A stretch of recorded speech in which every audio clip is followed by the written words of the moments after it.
এবার নন্দীগ্রামের একটি খবরের দিকে নজর রাখবো। চুরির কিনারা করতে বুজরুকি। নন্দীগ্রামের বাসিন্দার বাড়ি থেকে গয়না চুরি। নন্দীগ্রাম থানায় অভিযোগ জানিয়ে সুরা হয়নি। তারপরে কি হলো জানবো। সুজিত রয়েছে আমার সঙ্গে। সুজিত, গ্রাম পঞ্চায়েতের তরফ থেকে বা প্রধানের তরফ থেকে লিখিতভাবে বুজরুকিতে যেটা সায় দেওয়া হচ্ছে, বুজরুকি যেটা চালু রয়েছে গ্রামের ভেতর এই এলাকায়, সেখানে কিনা চোরকে চুরি গেলে কোনো বাড়িতে সেখানে চোরকে জানার জন্য স্থানীয় ভাষায় যেটাকে লল ধরকা বলে বাঁশের তৈরি। জানতে চাইবো এই লল ধরকা কি?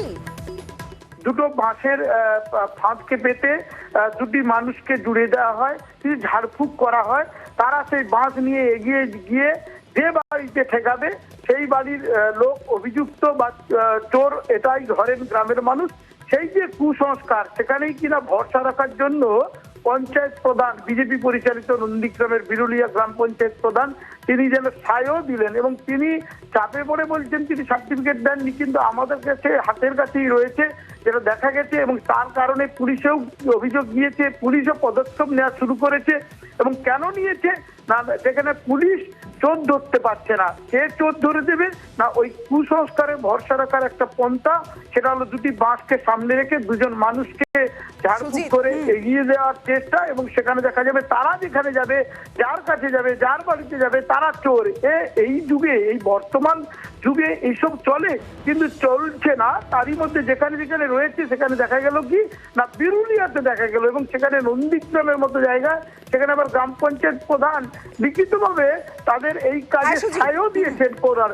এবং সেখানেই শোরগোল শুরু হয়েছে। নিউজ 18 বাংলায় খবর এসেছে, আমরা খবর তুলে ধরছি এবং শোরগোলও রীতিমতো শুরু হয়েছে।